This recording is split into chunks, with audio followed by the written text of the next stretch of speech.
नमस्कार मंडळी, स्वागत आहे आपल्या सर्वांचे आपल्या स्वामी कृपा या यूट्यूब चॅनलवर। आजचा दिवस तुम्हाला छान सुखाचा आनंदाचा जावो हीच मी स्वामींच्या चरणी प्रार्थना करते आणि आजच्या या नवीन व्हिडिओला सुरुवात करते। चला तर मग व्हिडिओला सुरुवात करूया। हर हर महादेव। तुम्ही श्रावण पाळताय का? दर सोमवारी उपवास करताय, पण तरीही मनातली एक इच्छा पूर्ण होत नाही का? मग थांबा, हा व्हिडिओ शेवटपर्यंत नक्की पहा, कारण तुमच्या मनातील आता इच्छा पूर्ण व्हायची वेळ आलेली आहे जवळ। कारण तुम्ही नकळत श्रावणात अशा काही 3 चुका करताय ज्यामुळे तुमची पूजा अपूर्ण राहत असेल, आणि तिसरी चूक तर 90% लोक नक्कीच करतात। म्हणून हा व्हिडिओ तुम्ही शेवटपर्यंत नक्की ऐका। चॅनलवरती नवीन असाल तर सबस्क्राईब करायला विसरू नका। व्हिडिओ आवडला तर व्हिडिओला लाईक करा, चॅनलवरती नवीन असाल तर सबस्क्राईब करा आणि कमेंट करायला विसरू नका। हर हर महादेव। आणि कोण कोण श्रावण महिन्यामध्ये महादेवांची भक्ती करता, पूजा करता, तर नक्की कमेंट मध्ये सांगा मंडळी। तर चला मग व्हिडिओला सुरुवात करू। पहिली चूक म्हणजे शिवलिंगाला हळद वाहणे। मंडळी लक्षात ठेवा, महादेव हे वैराग्याचे प्रतीक आहेत। त्यांना कधीही हळद आणि कुंकू वाहू नये। तुम्ही हळद वाहिल्याने तुमची पूजा स्वीकारली जात नाही। यापुढे फक्त बेलपत्र, पांढरा चंदन आणि भस्म वाहा। नक्कीच तुम्ही ही गोष्ट समजून घ्या की महादेवांना हळद किंवा कुंकू नका वाहू, तर महादेवांचं सर्वात प्रिय असणारं म्हणजेच बेलपत्र, पांढरा चंदन आणि भस्म हे तुम्ही महादेवांना वाहू शकता।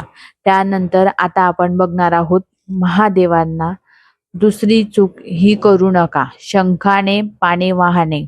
काही लोक असतात की महादेवांना शंखाने देखील पाणी वाहतात, पण आपण अनेकदा देवाला शंखाने पाणी वाहतो, पण शिवलिंगावर कधीही शंखाने जलाभिषेक करू नका।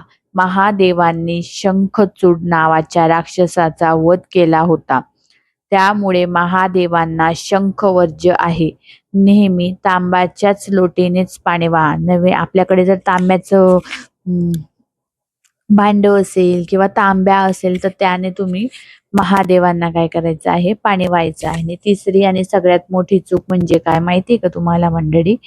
जर तुम्ही आता हा व्हिडिओ इथपर्यंत बघत असाल तर नक्की एक कमेंट तरी करा, हर हर महादेव। श्रावण महिन्यात शिवलिंगासमोर भांडण करणे, मोठ्याने बोलणे, मनात वाईट विचार आणणे शिवपुराणात सांगितले आहे। श्रावणात केलेले एक नामस्मरण 100 यज्ञांपेक्षा मोठं असतं, आणि केलेली एक वाईट कर्म सुद्धा 100 पटीने लागते। मग काय करायचं?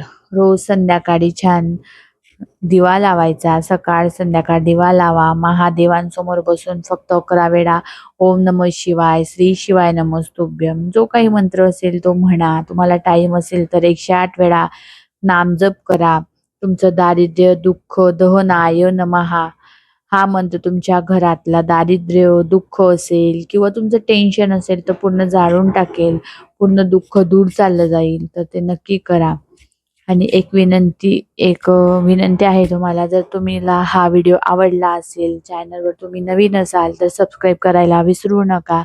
आणि असेच महादेवांचे भक्तिमयपूर्ण माहितीपूर्ण व्हिडिओ पाहण्यासाठी नक्कीच आपल्या स्वामी कृपा या चॅनलला सबस्क्राईब करून घ्या। अजून श्रावण महिन्याचे भरपूर व्हिडिओ येणार आहे, तर व्हिडिओ तुम्ही नक्कीच श्रावण महिन्याचे व्हिडिओ बघा। नंतर आपण सण त्योहार म्हणजे बरेचसे आपण व्हिडिओ याच्यामध्ये स्वामी समर्थांना रिलेटेड व्हिडिओ, सर्व देवांबद्दल व्हिडिओ असेल किंवा सणाबद्दल व्हिडिओ असेल, आपण नक्कीच याच्यावर टाकत असतो। माहितीपूर्ण आणि भक्तिमय पूर्ण व्हिडिओ मी या चॅनलला टाकत असते, तर तुम्ही नक्कीच हे व्हिडिओ बघा आणि आपल्या मित्र परिवारासोबत शेअर करा, जेणेकरून त्यांना देखील या गोष्टींची माहिती होईल। आणि तुम्ही कमेंटमध्ये हर हर महादेव लिहायला देखील विसरू नका। चला मग पुढे पुन्हा भेटू अशाच एका नवीन व्हिडिओमध्ये। तोपर्यंत तुम्हा सर्वांना धन्यवाद। Bye bye. चलो बाय बाय।